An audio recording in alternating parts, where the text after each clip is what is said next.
kjempestor applaus til Ed Winters.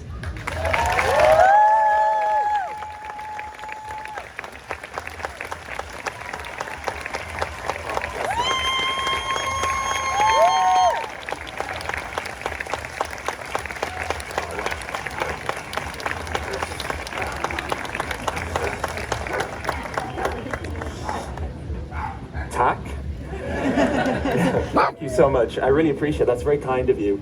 It's lovely to be here. I've been wanting to come to this festival for a few years, I think now, but I've never been able to find the time to do it. There's always been a scheduling conflict. And so I'm so thrilled to be able to be here today. And thank you to all of you for coming down to this space. It's really, really kind of you. So I'm going to speak for about 45 minutes. Tomorrow I'm back again and I'm doing a Q&A on this stage, and there'll also be time for some questions as well. So if you have any questions you want to ask me, then I will be back again tomorrow as well. But for today, I'm going to speak for about 45 minutes, and I'm going to hopefully cover a wide range of different things. But I suppose what I really want to emphasize is this idea that veganism sometimes is perceived as being something we do for a noble cause. Obviously it's for a noble cause, but we do it at the consequence of ourselves. You know, it's inconvenient, it's less tasty, it's challenging, it's hard. And there are some challenges that come with being vegan. But what I think is really powerful is to recognize and understand how empowering it is. That this choice that we make every single day is not only so impactful and consequential, but actually is something that we should derive pride from. And we should feel proud within ourselves to be part of something that's bigger than us and is so hugely impactful. Anyway, is that the screen?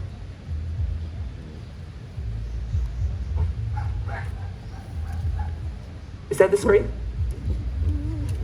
Oh, sorry. Okay. Mostly what I'm going to show here is just illustrative pictures. Now these pictures are from when I was very young, and they do serve a purpose. They're not there just to look cute. Well, hopefully they look a bit cute, but they're not there just to look cute. They're there to emphasize something which is, I think, really, really important. The way that we see the world, including how we treat animals and the food that we consume, starts from the moment that we're born.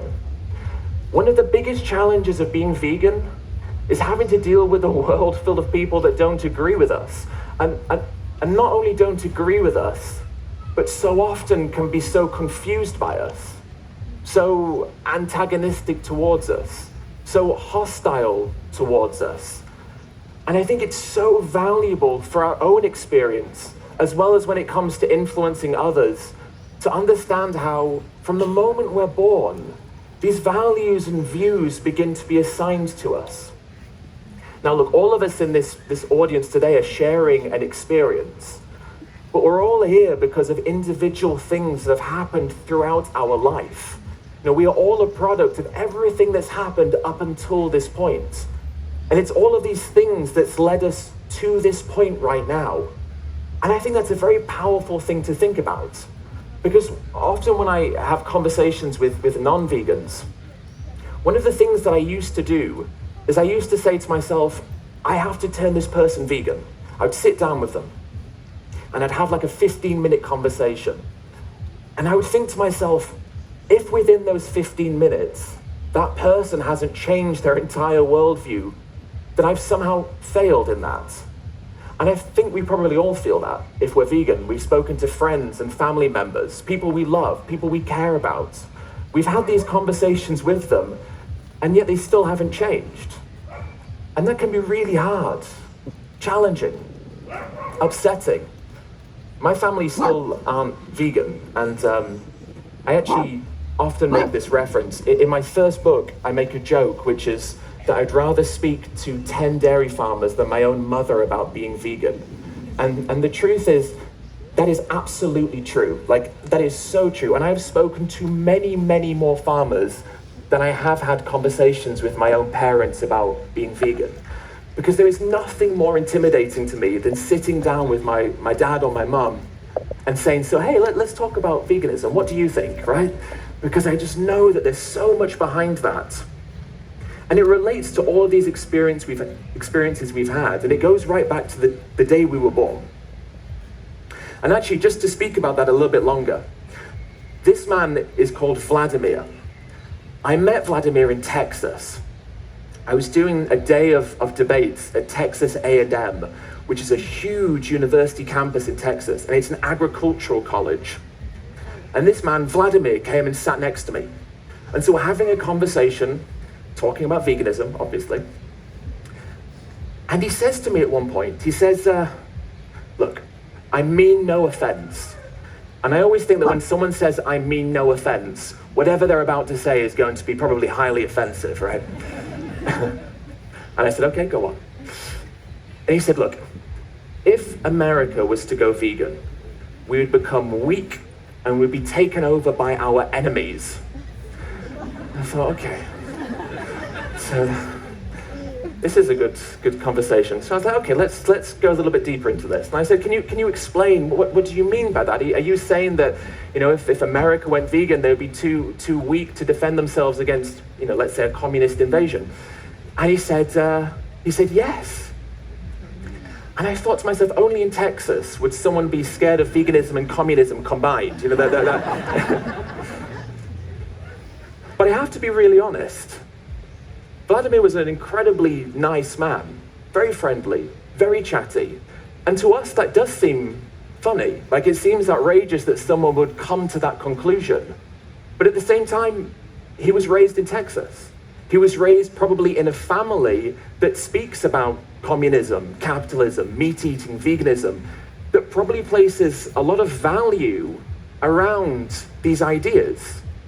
And so to us, to many of us, it probably seems ridiculous to think that veganism will lead to communism, and so we should eat meat to keep capitalism, or whatever this other worldview might be. But to him, that made perfect sense. And doesn't that just speak to how powerful our upbringing is? How powerful the way that we're raised is? Because all of a sudden, we could be sat in the conversation saying that we have to eat meat because if not, we're going to change our financial system to communism. And I think that is an incredibly valuable way of approaching this. Because before I was vegan, I probably said things that were also ridiculous, nonsensical, comical, but they didn't come from a place of ill intent. I wasn't trying to be hostile or antagonistic or to necessarily have a worldview that was absurd. But when we think about what we do to animals, when we start to rationalize it, it always ends up absurd. Because there is no logical reason for us to do what we do to animals. Not when we don't have to, which of course, in places like Norway, we don't have to. And I think that when we approach different people, wherever they are in the world, for whatever reason we approach them when we talk about this issue, it's always valuable to think about the experiences that they may have had, because that will have shaped the worldview that they have in the same way that our experiences have shaped the worldview that we have. Now, speaking of shaping worldviews, growing up, one of my favorite films was Chicken Run. It's such a good film, right? If you haven't seen it, and this is no spoilers, but essentially there's a farm, an egg farm, and the farmers decide that they want to turn these egg-laying hens into chicken pies. Obviously, the hens don't want to be turned into chicken pies, so they try to find a way of escaping. And I would watch this film as a young child, well, as an adult as well, to be fair, but I would watch this film as a young child, and I would always think, oh, let's get these hens out, it's so sad, these farmers are evil, they're horrible, they're going to kill them and turn them into chicken pies. And obviously, if they escape at the end, no spoilers, right? If they escape at the end, I would have been happy about that. But at the end of it, I would hope for dinner would be chicken Kiev, chicken nuggets, right? I used to love chicken Kievs, I still do, plant-based, obviously. But I used to really hope for dinner I'd have chicken Kievs, even if I've just watched this film. And that's the thing, when we are children, so much of the content we consume is around animals. It's seeing animals in situations of peril or harm. We root for them, we care for them, we empathize with them, we want them to succeed, to be safe, to overcome. And yet we're also so disconnected because the way that we see animals doesn't line up. It's so inconsistent. But again, so much of that is down to culture, down to how we're raised, down to the traditions that exist around us. We become so locked in to this worldview because this worldview is reinforced to us all the time. I mean, it's why events like this are so important, because they allow us to take a step away from this world around us and exist within a little bubble, even if only for a weekend. It's a space where we can feel like the world outside of this space isn't as crazy or as illogical or as immoral as it actually is. But growing up, I always used to do bad things as well. One of those things I used to do was go fishing. My family, we'd go to Scotland often in summer, and we'd go and we'd fish for trout. But we had this very weird sort of way of going about it, which was we'd go to the fishing ponds, we'd fish. If we caught a trout, we would release them, and then at the end, we would go to the shop and buy a trout that had been caught and killed. And then we'd take that trout home and we would butcher them and take out their insides and debone them and everything. So we would do the whole thing, except the really crucial bit in the middle, which was the killing. And I remember one time, it might have even been this day, someone next to me did catch a trout and did kill them. And they had this wooden block and a mallet. And they put the fish on the wooden block, just started beating their head to kill them. And I was shocked. I was so appalled. Seeing this act of visceral, confronting violence in front of me really shook me, because I'd never really thought about the killing. I caught them, released them, ate them, but the killing wasn't something that we did. And every now and then in our lives, we are confronted with something that just shakes us, just takes us out of that comforting space that we've existed within, reveals to us something that maybe we've never had revealed to us before.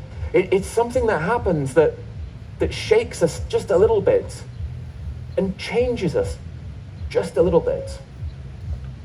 At the beginning, or a few moments ago, I said how when I used to approach conversations around veganism, I would approach it with the perspective of having to change the other person, having to get them to go vegan within 15 to 20 minutes. But I don't think that's the right way of approaching how we advocate, how we take this message outside of the groups that we exist within. Because I think actually the point is that we can be a moment in someone's life. We can be a point in someone's life that changes the course ever so slightly. I want to come back to that later on. But if we think about all of us who are vegan, and for those of you who aren't vegan who are here today, thank you for being here today.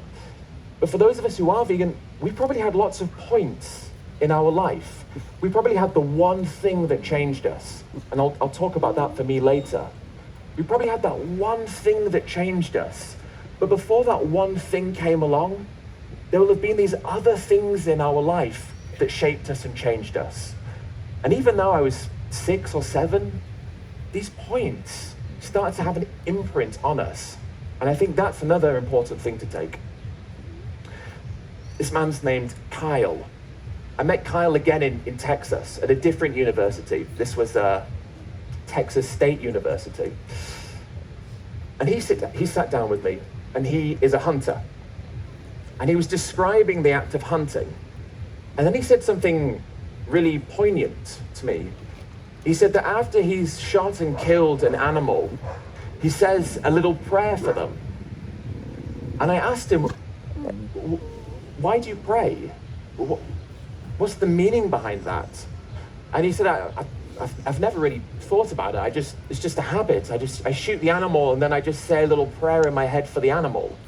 And I said, well, it's not for the animal. The animal's dead. A prayer does nothing for them. So who are you really praying for? Yourself. You're praying because within you feel a sense of discomfort. There's an unease that you can't quite put your finger on. And so to deal with that dissonance, that unease, that guilt even, you say a prayer that's in your mind for the animals, but as a way of trying to just relax that sense of uncomfortableness. Now that's quite an extreme version, a hunter who kills an animal himself, says a prayer. But actually, I think that the majority of people in the world have a sense of uncomfortableness when it comes to what we do to animals. You know, sometimes as vegans, I think we can feel like it's us against them, vegans against people who aren't vegan, and that we're trying to convince people of something they don't already believe with or believe in. I disagree. I don't think it's us versus them. I don't think it's vegans trying to convince people of what veganism is. I think that most people already align with veganism on some level, because everyone wants to see a world that's better for animals, more sustainable, healthier, more affordable when it comes to food choices, less risk of pandemics, less water pollution and air pollution, and all of these factors that animal farming is completely, inextricably caught up within and a contributor of and to. The actual foundations of veganism, especially when it comes to animals, are not ones that people don't on some level already resonate with. Even people who go out and hunt don't necessarily do so because they don't feel some sense of uncomfortableness. Many maybe not so much, but many do. And of course this man here had been raised to be a hunter.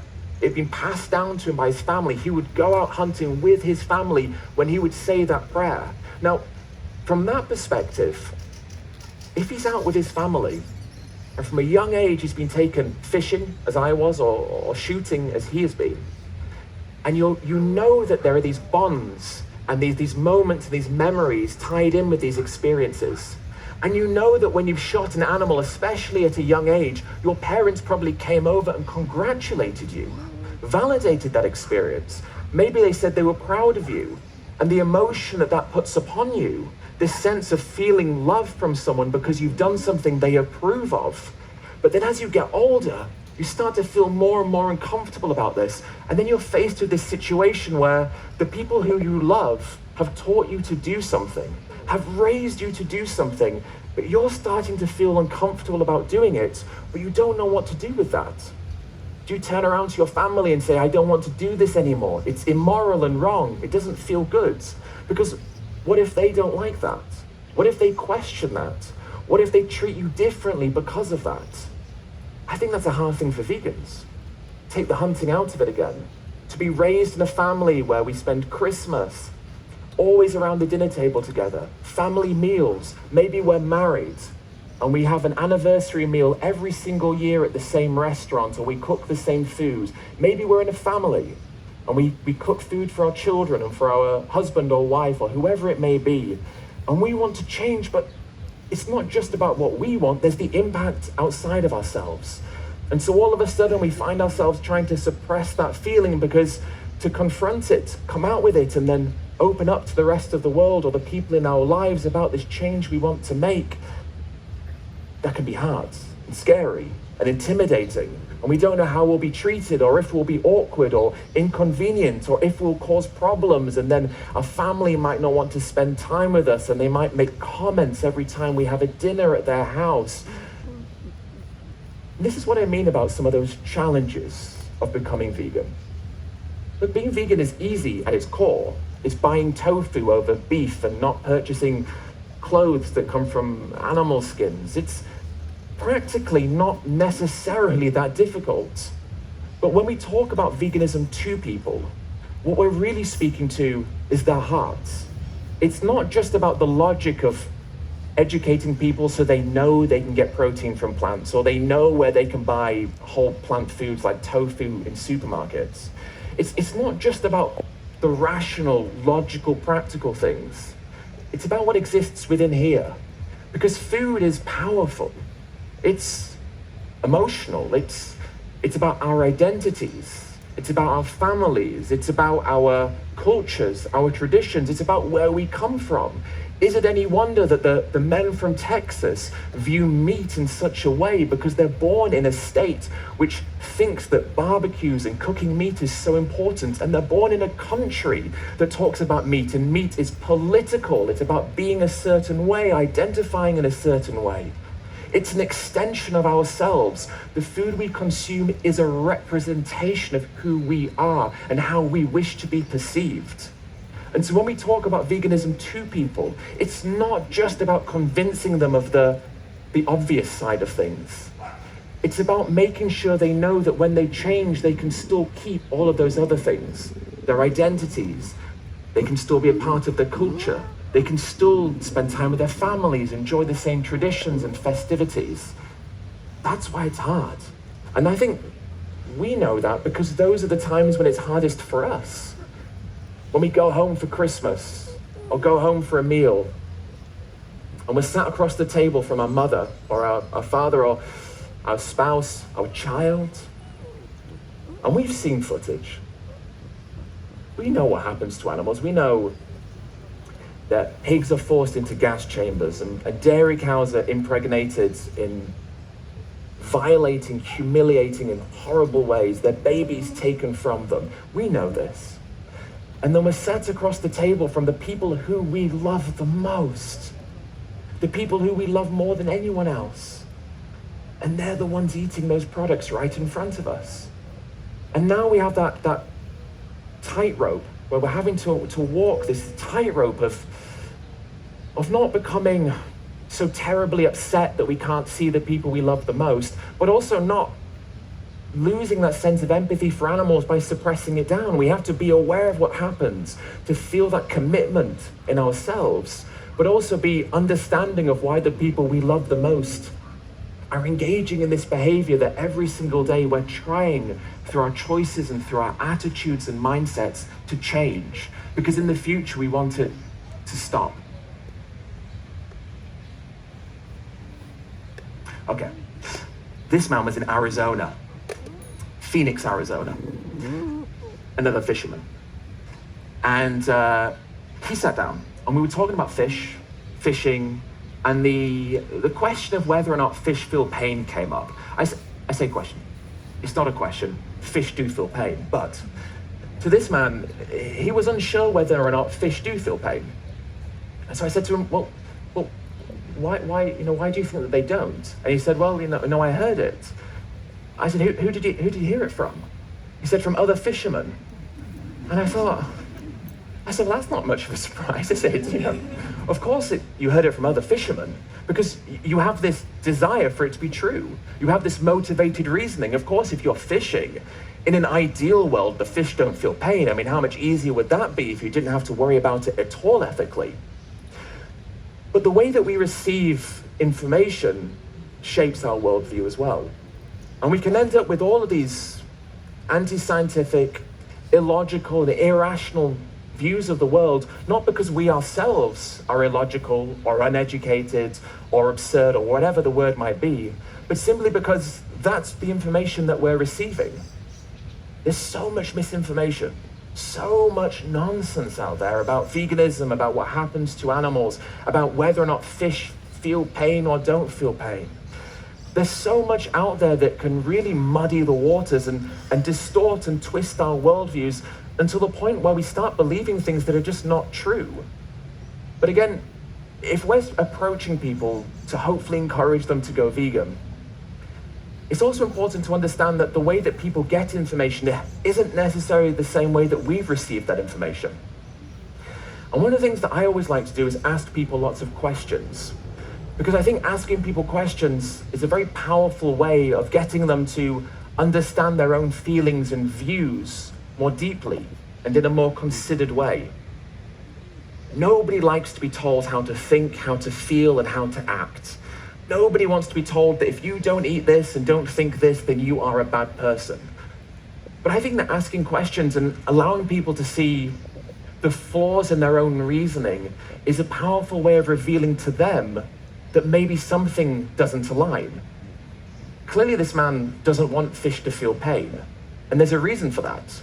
So if it's revealed to him that fish do feel pain because maybe some of his sources have not been the most objective, then that's signifying to him something. It's breaking down some of those defenses that he's used to using in those moments where maybe he's the one hitting the fish with the mallet by the fishing pond and the fishing lake.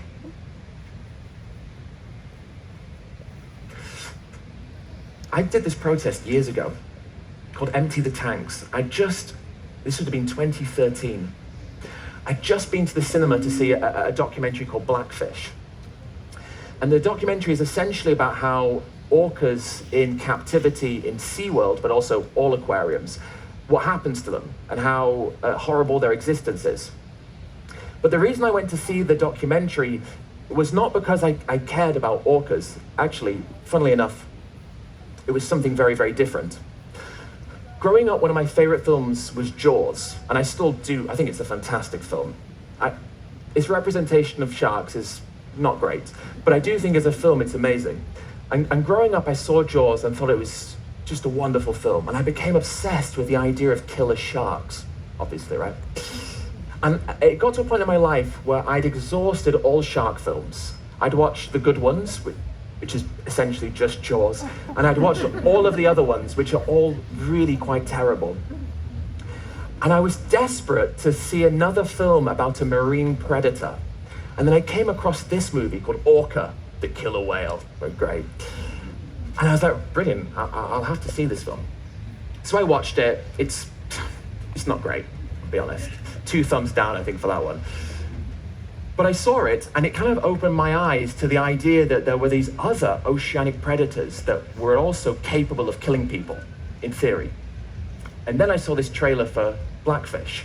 And what was really enticing about it was it's a film about a real-life orca called Tilikum, who has actually killed real-life people. It's not a fiction, this is a documentary. And so I went to the cinema to see it because I wanted to be scared, because I thought the underwater shots of killer whales would be scary. It's pretty sad.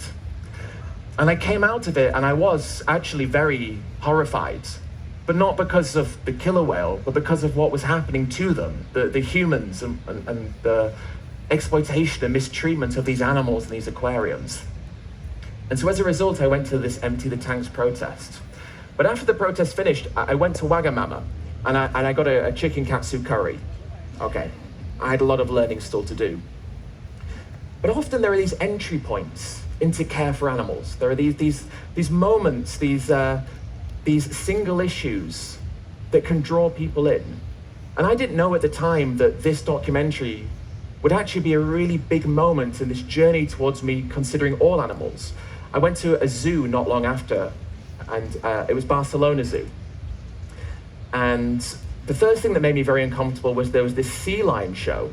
And I went and sat down, and the sea lions are brought out, and they go on these little podiums, and they start clapping for fish. And I was like, this is no different to what was happening to these killer whales jumping through hoops and performing tricks. So I left the aquarium part of the zoo, and I'm wandering around, and I come across this bear enclosure. And the way that the enclosure is orientated means you're looking down on the bear. So actually looking down, and of course, looking down on them from another perspective as well. And this bear was just sat by this wall, just sat with their back against the wall and their legs in front of them. And they looked so miserable and so sad. And I looked at the enclosure, and it was small and not very well maintained. And I realized that it wasn't just aquariums, it was zoos in general.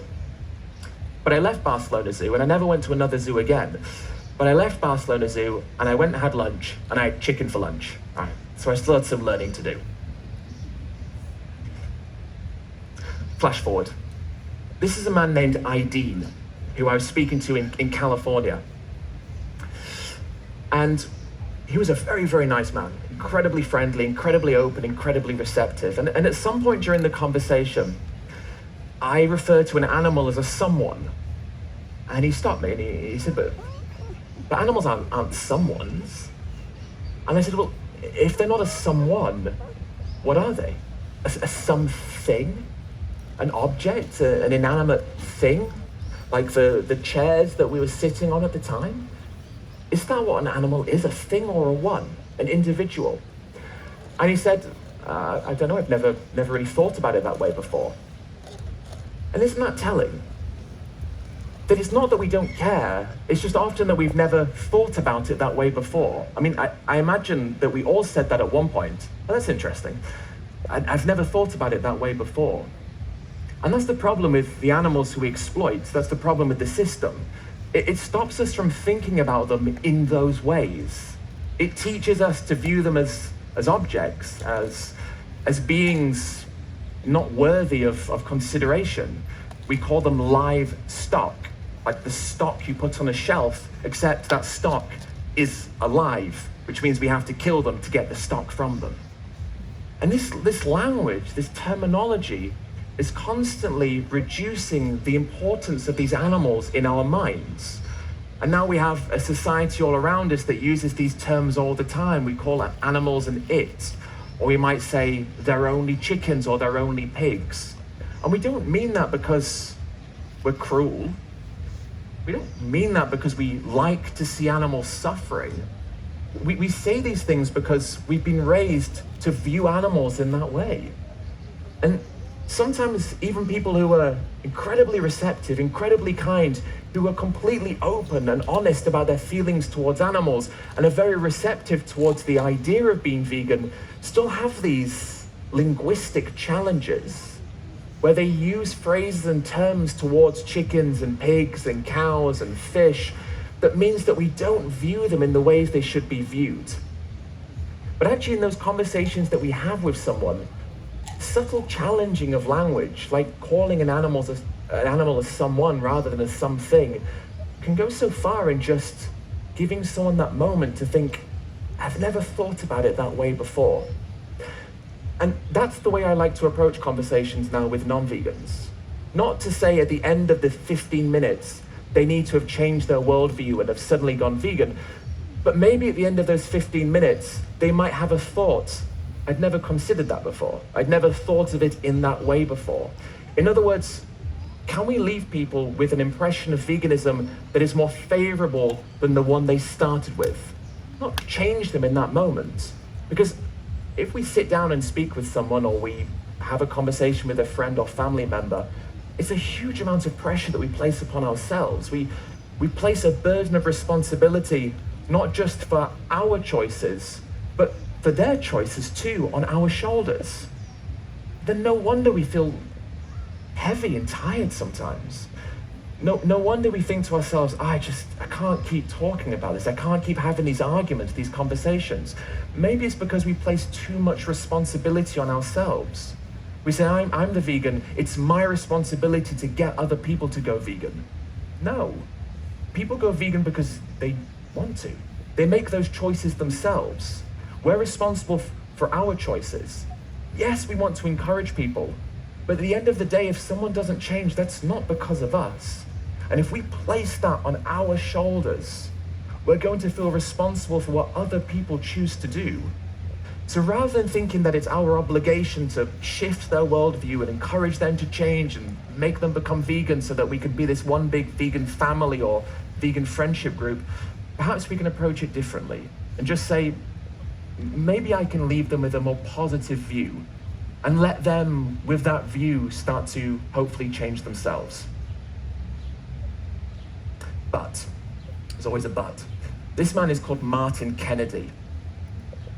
Martin Kennedy is the head of the Scottish National Farmers Union. I did a debate with him, and during this debate on Scottish TV, I spoke about what happens to animals. And he turned around and said, those things don't happen here. I described how chickens grow so fast that they can't support their body weight. I described how pigs are forced into gas chambers. I described things that happen every single day, not just in England, but all over. And the head of the farming union in Scotland said on television to the viewers, those things don't happen here. And that's the thing, isn't it? We are constantly challenging these big industries with their huge, powerful advertising budgets that can spread propaganda and can put advertising up in supermarkets and on TV and can essentially sell us a lie. And that's what these industries do, they sell us a lie. But is it not telling that when describing just the standard legal practices of what happens to animals every single day, to defend that, rather than making arguments to defend those things, the head of the Scottish National Farmers Union says, oh, we don't do those things. because even they know that they're terrible. What happens to animals is so unspeakably terrible, which is why it happens out of sight, out of mind. It's why there's advertising trying to trick us and tell us that up is down and down is up, selling us a worldview that is backwards. It sells us the idea that what we do to animals in farms and in slaughterhouses is ethical and humane, when of course it is the opposite of those things. But the reason it has to sell us those ideas, those lies, is because the truth is confronting and it is awful and horrible, and whether we're vegan or not, no one in their right mind would say that gas chambers are humane and ethical. No one. And that's the power that we have, the power of the truth. Now, it is horrible, but it also speaks so powerfully because it confronts the illogical absurdity of the lies these industries spread every single day. And that's why I think the animal conversation is the most powerful one that we have as vegans, because it speaks to the very core of who we are.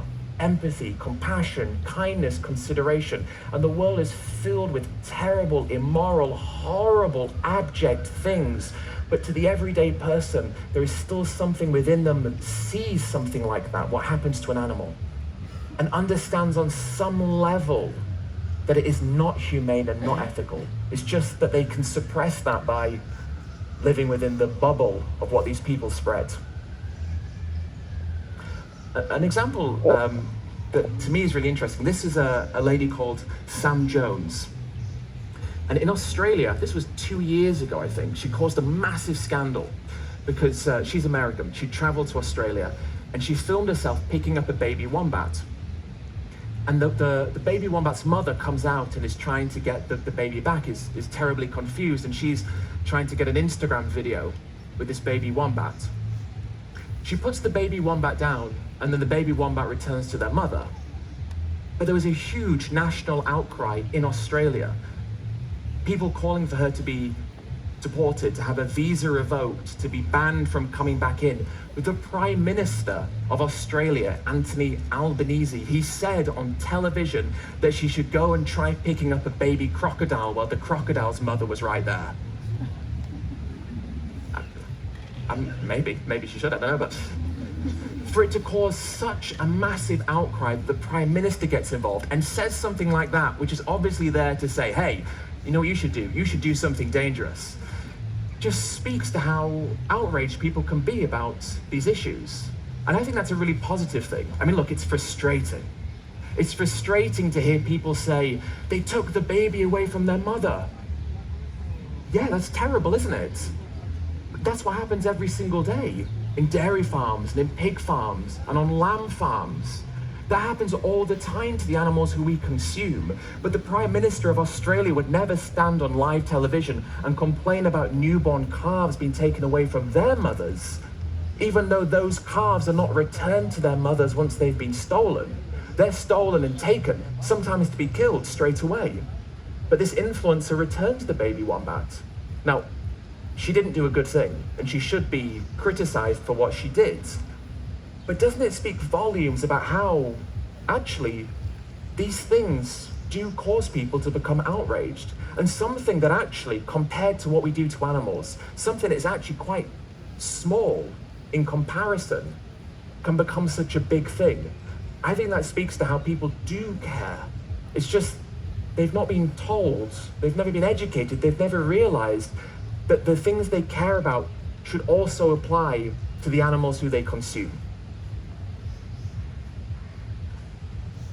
Okay, this was a big change in my life. 2014, the 14th of May, I came across this headline at the BBC. Hundreds of chickens killed in M62 lorry crash. I was sat reading this story, and the journalist was describing how hundreds of the birds had been killed in the impact, crushed under the weight of the truck and the crates. Some were running into oncoming traffic. And I empathized with chickens for the first time in my life. But the problem was, in my fridge was the remains of a chicken meal. And I realized that I was hypocritical, because here I was empathizing with chickens, but actually in my fridge was the remains of chickens. Now, a remarkable story, Emma and Louise, they live right next to where the crash happened. And they have a little sanctuary there. But they managed to rescue 3,000 hens from the crash. When it happened, they went out and they got them all and brought them into their land. 3,000 hens, I think it was in the end. Absolutely unbelievable. And then rehomed them out to people. And I think that's such a wonderful story about how even in something so horrible, people can really show the kindness that they have, the commitment that they have towards animals. And I had no idea when I was reading that story that these two people were out there at that time saving these animals, looking to rehome them, looking to look after them, seeing what they could do to protect all these animals. I was just reading this story feeling like a hypocrite. Now that story, as I was reading it, encouraged me to go vegetarian. That's me eating some pizza. I don't know why that's there, to be honest. I used to love pizza. I guess that's the moral of that story. I still like pizza, obviously, just different now. This is a receipt. And on the receipt, you won't be able to see it very well, but there's a line for a Syrian hamster, 10 pounds, 10 pounds. Which is, it was an unethical purchase, but it might have been the best 10 pounds I ever spent, even though I do not condone buying animals. But I bought this little hamster from a pet store in London, and his name was Rupert. I should, all being well. Yeah, it's perfect. Rupert, he was such a sweet little hamster. He loved grapes, which is what he's eating right there. But his absolute favorite food was broccoli. Oh, he loved broccoli. If you gave Rupert broccoli, he was the happiest hamster who had ever lived. He would just sit in the palm of your hand and eat broccoli. Oh, loved it. He wasn't a fan of kale, didn't like kale. If you gave him kale, sometimes he'd just throw it to the side. Jeez, tough critic. But it was fascinating because I'd never been raised with any animals in my house. No dogs, cats, hamsters, rabbits, gerbils, no animals. And so Rupert was the first animal I ever had a responsibility for. And he was the first animal I ever got to know as an individual, as bizarre as that sounds. I didn't have any friends that had pets growing up either. He loved to sleep, gosh. And he had a very peculiar set of likes and dislikes, like I just described with the broccoli and the kale. I remember one day he was sat on the sofa next to me. And he used to love running around, and one day I decided to put him on the sofa, let him run around next to me, and sadly he fell off the sofa. It wasn't that high, but for a hamster, it was high. And he landed on his leg, and he made this terrible, terrible shrieking sound. And he started limping around.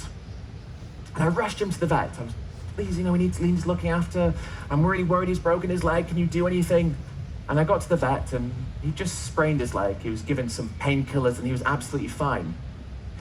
But that moment of seeing him shriek was so disturbing to me. I'd never seen him in physical pain in that way before. Not long after that, I saw a documentary called Earthlings. So I was vegetarian, had Rupert, and then I saw this film called Earthlings. The film is a horrible film. There's no other way of saying it. It's an hour and a half of just the worst footage of things happening to animals. And even though I was vegetarian, it was still shocking because I hadn't considered all these other things. There was dairy, there was eggs, there was testing, leather, all sorts of things in that film. And afterwards, after it finished, I was with Rupert, and I was looking at him, thinking about his broccoli like, his kale dislike, thinking about his pain, and thinking about these different things. And I realized that actually, the thing about what we do to animals is so much bigger than sometimes we perceive it as being. It's not just about meat or slaughterhouses, it's about the mindset shift. That's why veganism is so powerful to me. It's not about consumption, it's about shifting our mindsets, changing our worldview. It's not about saying that killing an animal is wrong, it's about establishing that animals as individuals have personalities, likes, dislikes, emotions, feelings, that to them, their life has so much value. And that's why when I speak about animals and I speak about veganism, I think it's important to tap in a little bit deeper. And this is one of my favorite quotes. It's from James Baldwin. He was an author and a civil rights activist.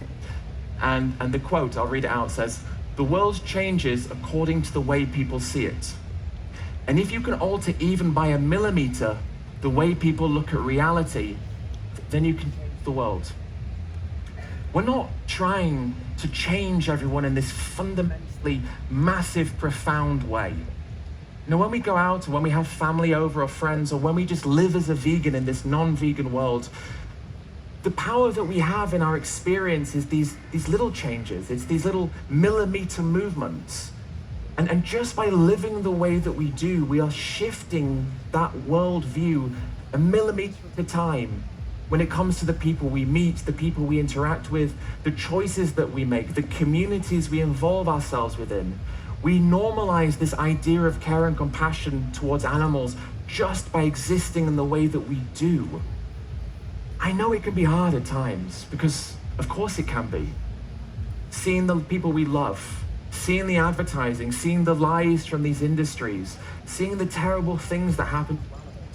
Of course there are things about this experience that can be challenging and troubling and upsetting, and we might cry and we might despair some days, but there is so much reason, or so many reasons, to feel optimistic and hopeful and to feel pride in ourselves and as well as within each other.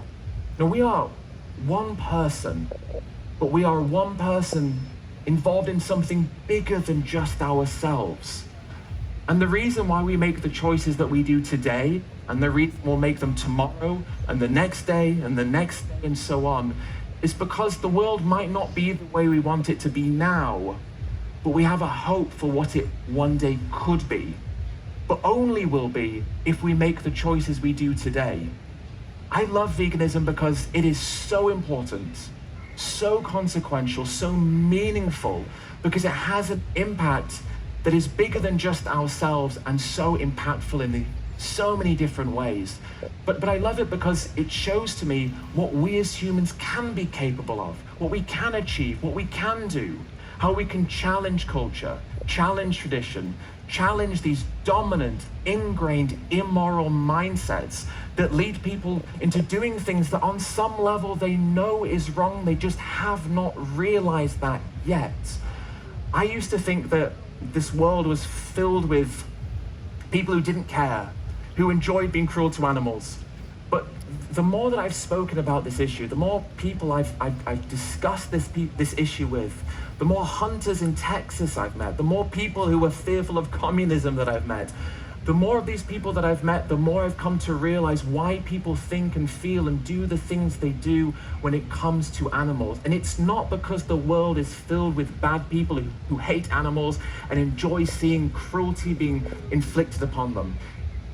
It's because there's a world of good, kind, and compassionate people who do care about animals, who are, in their hearts, empathetic people, but for whatever reason, because of all the things I've discussed and many more, just maybe haven't yet had that moment where they've thought to themselves, I've never thought of it in that way before.